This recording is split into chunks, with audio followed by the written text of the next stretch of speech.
Alright, I think this might be episode 5. I forget. I'm not even going to keep track anymore. I'm not really. Not for sure this time. And this is for 1st and 2nd Kings, which I read over the period of almost a month. So there's that. Um, yes. And for this video, I'm going to try to do something new, which if I run out of things to say, I'm just going to stop the video and then begin it again when I have more things to say and edit them together, so that there'll be less pauses, but we'll see about that.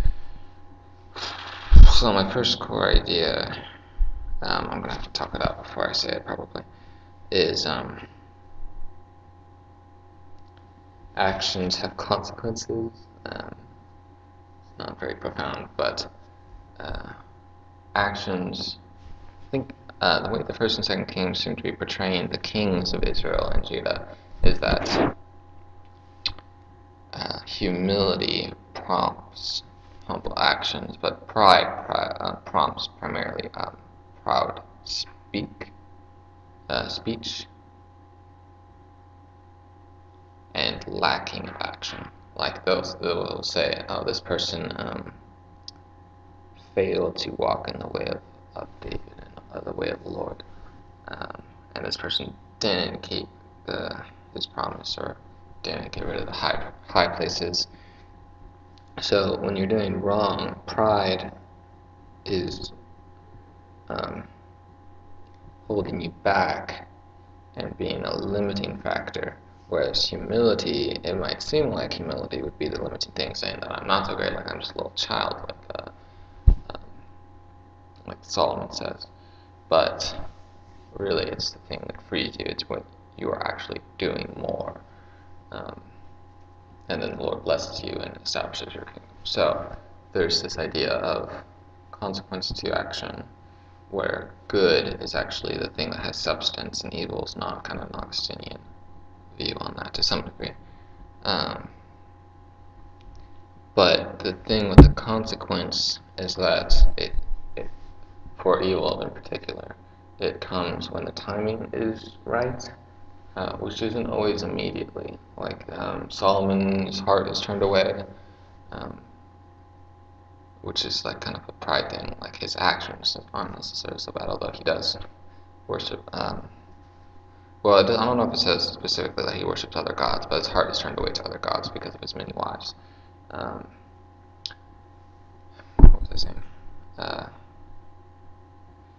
Solomon turned away.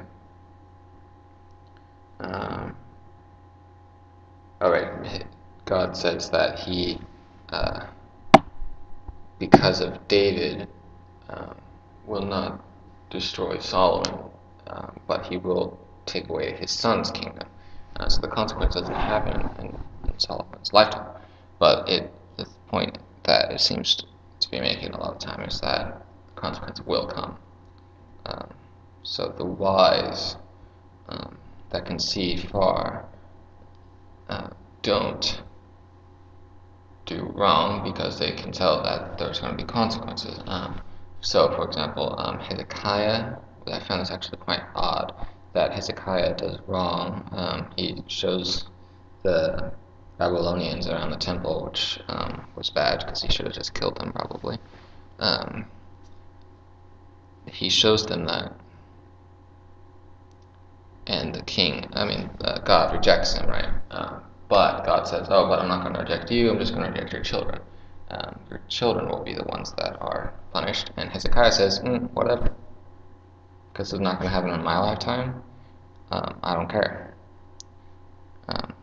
So you can see his pride and his selfishness working in that.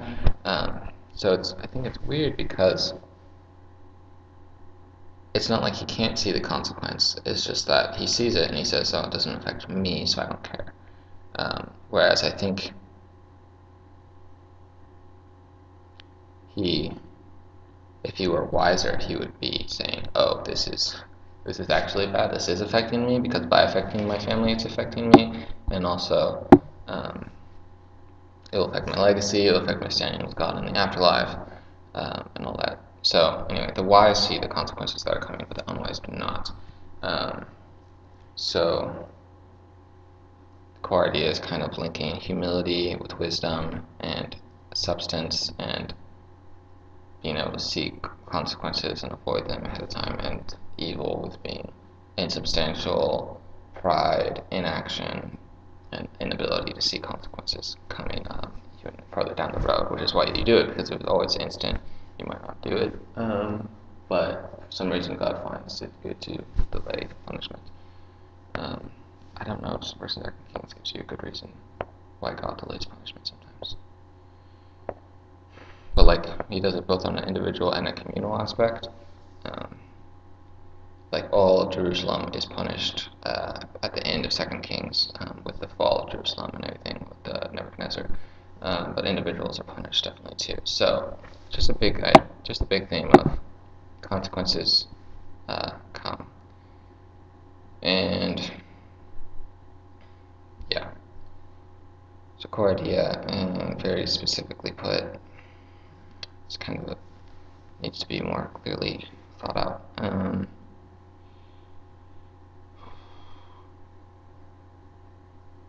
The wise act humbly to avoid the consequences that they foresee, while the prideful speak and do not act in ignorance of the consequences that are to come. That's what I would say for the core idea. And then a synthesis, this is just a really quick note. It continues the idea that the king is just who you are. There's no man part and king part. It's just king, which is in contrast to Henry V, in continuation with 1st and 2nd Samuel. Yeah. Oh, and one thing I wanted to say, I just read Ezekiel, Rhetoric Total Bible, and going along with that, I was wondering why there are so many details, especially for the description of the temple. Because at the time of its writing, the temple might have already been destroyed. Not sure. But why do I care about the details of the temple? I think the people of the day found comfort and security in the realistic depiction of the old temple. To imagine its glory, but also to be like, the more details you give something, the more real it seems, the more I can imagine it, the more my imagination of it approaches the reality of it, or the more it seems so to me.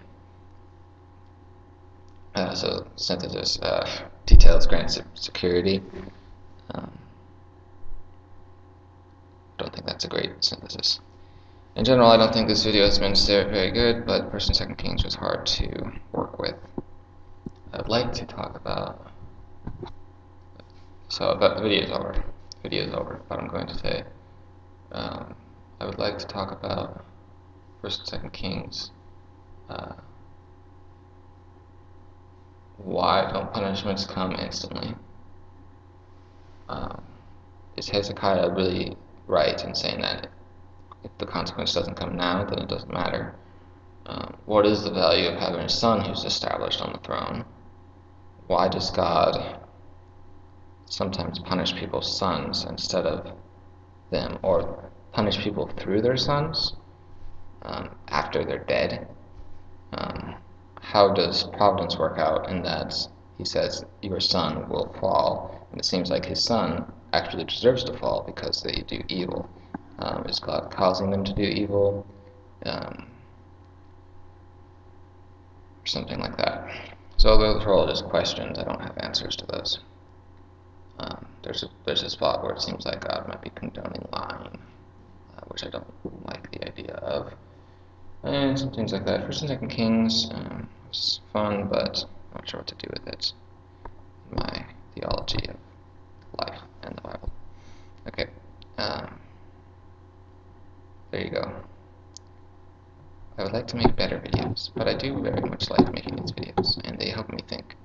And they've been probably the most helpful notes that I've been taking. So yeah.